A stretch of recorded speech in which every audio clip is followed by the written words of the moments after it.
माथुर से सवाल यहां पर यह है कि इस पूरे एस्केलेशन ने इस रीजन के पीस को कैसे डिस्टर्ब किया है, इसका इंपैक्ट आप कैसे देखते हैं?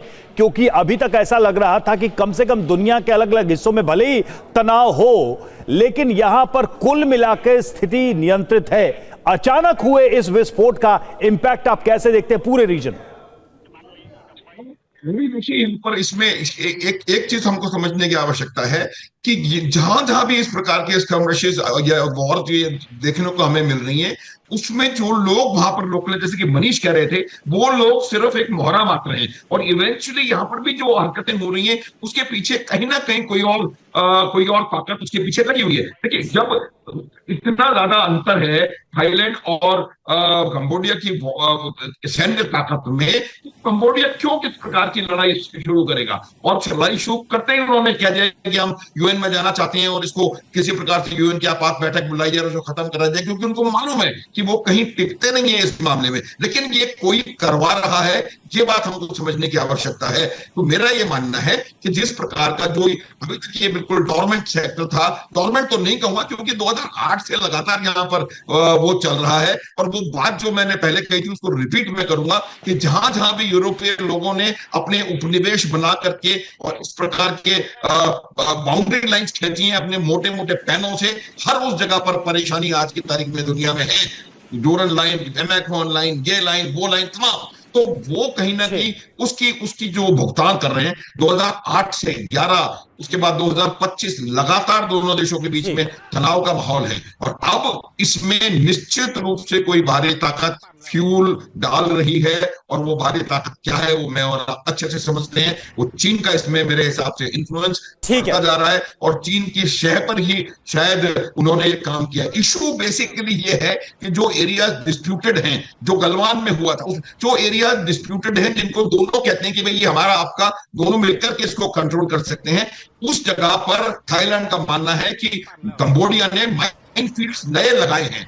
उन माइनफील्ड्स की वजह से कुछ कैजुअलिटीज हुई हैं। तो ये जो नए माइनफील्ड हैं डिस्प्यूटेड एरिया में उन्होंने क्यों लगाए, ये एक बहुत बड़ा मेरे ख्याल से एक इशू था जिसको कि उन्होंने एग्रेवेट, इस सिचुएशन को एग्रेवेट किया है। मेरा अभी भी ये मानना है रवि कि थोड़ा समय हम दें, ये ज्यादा हालात हाथ से बाहर जाने की संभावना मुझे कम लग रही है। लेकिन एक नया वॉर फ्रंट, लेकिन जो अनुज माथुर सर आप बार बार इंडिकेट कर रहे हैं, क्योंकि जो लगातार इन्वेस्टमेंट है या फिर स्टेक चाइना का कंबोडिया के अंदर है, यानी कि कोई एक्सटर्नल पावर, और इसमें आपका इंडिकेशन, इशारा सीधे चाइना की तरफ है। मनीष, एक बात बताइए, क्योंकि अगर हम बात करें चाइना और अमेरिका की अदावत की भी, तो वो भी जग जाहिर है। और अगर वाकई में ऐसा है कि चाइना के बल पर ही कंबोडिया इस तरह से थाईलैंड पर हमले कर रहा है, तो फिर आप अमेरिका का रोल क्या देखते हैं?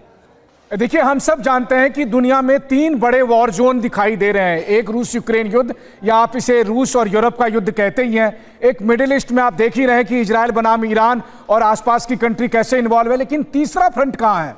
तीसरा फ्रंट है इंडो पैसिफिक में। और इंडो पैसिफिक के एक अहम किरदार है ये आसियान कंट्री के, जितने भी आसियान कंट्री हैं, जिसमें आप थाईलैंड को देखते हैं, वियतनाम को देखते हैं, कंबोडिया को देखते हैं।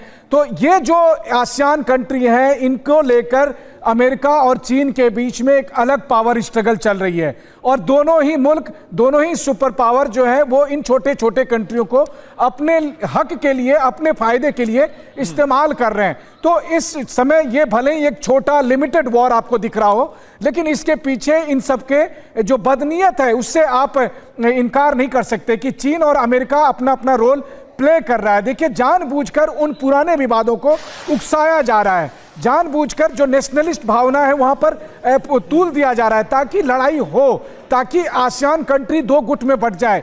जो आसियान संगठन 10 मुल्क, 10 देशों का एक संगठन है जो आपस में मिलजुल कर रहने की बात करते आए हैं, उनके बीच में चीन जानबूझकर फूट डालने की कोशिश कर रहा, ताकि कुछ उनके पक्ष में आ जाए और कुछ जो है फिर वो अमेरिका के साथ में जाए, और इस तरह से वहां पर लड़ाई बढ़े। और उसका परिणाम देखिए, ये जो सीमा विवाद है, ये कोई नया विवाद नहीं है। लेकिन ऐसा नहीं है कि आज सुबह ये केवल घटना घटी, लगातार 3 महीने में ये तीसरी चौथी घटना घट रही है। और आज जाकर F-16 का इस्तेमाल करना पड़ रहा है, आज जाकर वहां पर रॉकेट और मिसाइल दागे जा रहे हैं, आज वहां पर 100 से अधिक गांवों को खाली कराया जा रहा है, 500 से अधिक स्कूलों को बंद किया गया है, वहां पर 40,000 से अधिक लोगों को भेजा गया है। और अभी जो लोगों के मरने की संख्या है वो 10 पहुंच चुकी है। तो इससे आप अंदाजा लगा सकते हैं कि बड़े सुपर पावर किस तरीके से इन छोटे देशों का इस्तेमाल कर रहे हैं, और इन देशों की सेनाएं इस वक्त अपनी पूरी ताकत झोंके हुए हैं उस जगह पर जिस इलाके को लेकर इनके बीच में विवाद है। जी